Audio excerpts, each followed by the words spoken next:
Working, తర్వాత పిల్లలు పిల్లలు ఎంతమంది? నలుగురు నలుగురు పిల్లలు. సో ఏం చేస్తున్నారు వాళ్ళు, ఏం చదువుతున్నారు? మా పెద్ద పాప ఇప్పుడు 12th లో చదువుతుంది. ఏం పేరు? రెండో పాప, మా పెద్ద పాప పేరు అవని, రెండో పాప పేరు హరిణి. హరిణి ఏమో ఇప్పుడు 10th ఎగ్జామ్స్ రాస్తుంది.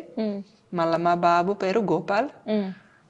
గోపాల్ 7th, గోపాల్ది 7th అయిపోతుంది, అంటే 8th స్టార్ట్ అవుతుంది. ఆ తర్వాత మా చిన్న పాప పద్మిని. మా పద్మినికి ఇప్పుడు 3 years, ఇంకా స్కూల్లో వేయలేదు. అన్ని తెలుగు నేమ్సే పెట్టుకున్నారు? అన్ని ఇక్కడ పేర్లే, ఎందుకంటే ఇక్కడ ఉంటే ఇక్కడ పేరు ఉండడం బెటర్. ఎవరు పెట్టారు పేర్లు? అదే మా ఆయన నేను కలిసి సెలెక్ట్ చేసి పెట్టా. తెలుసా తెలుగు పేర్లు? తెలుగు పేర్లు ఇప్పుడు ఆల్మోస్ట్ అన్నీ తెలిసేది. అన్నీ తెలిసాయి. సో తెలుగు పేర్లు అన్నీ తెలిసి ఇగో ఇట్లా మాతో గలగలా మాట్లాడే తెలుగు ఎన్ని రోజులు టైం పట్టింది? రోజులా, నెలలా, సంవత్సరాల? అంటే గ్రామర్ నేర్చుకోవడానికి ఒక నెల 2 నెలలు అనుకోండి. అది నేను తొందరగా నేర్చుకున్నాను. ఆ తర్వాత మాట్లాడడం నేర్చుకోవాలంటే ఇంకొక కొన్ని సంవత్సరాలు పట్టింది. మొత్తానికి లవ్ మ్యారేజ్? మొత్తానికి లవ్ మ్యారేజ్.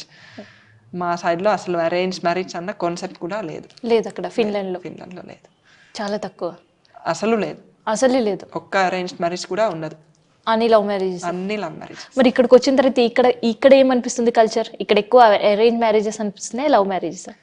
ఇక్కడ ఎక్కువ అరేంజ్ మ్యారేజెస్ అనిపిస్తాయి.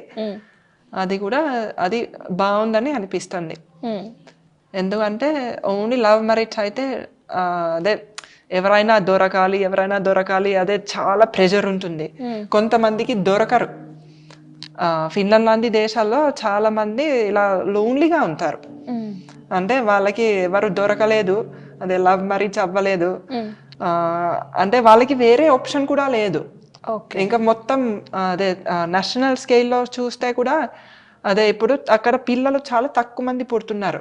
కానీ చాలా మంది అదే ఇలా పార్ట్నర్, అదే స్పౌస్ దొరక్క వాళ్ళకి పిల్లలు కావాలి, కానీ వాళ్ళకి ఎవరు లేకపోతే వాళ్ళకి ఎక్కడి నుంచి పుడతారు. ఆ తర్వాత ఇంకా పాపులేషన్ కూడా అదే రెడ్యూస్ అవుతుంది. సో అది న్యూస్ పేపర్లలో అక్కడ చాలా పెడుతున్నారు. చాలా మందికి లోన్లీనెస్ ఎక్కువైపోయింది, పిల్లలు పుట్టట్లేదు, కానీ అదే అక్కడ ఓన్లీ లవ్ మ్యారేజెస్ ఉంటాయి. ఇక్కడ అంటే ఫ్యామిలీ అన్న కాన్సెప్ట్ చాలా స్ట్రాంగ్ గా ఉంది.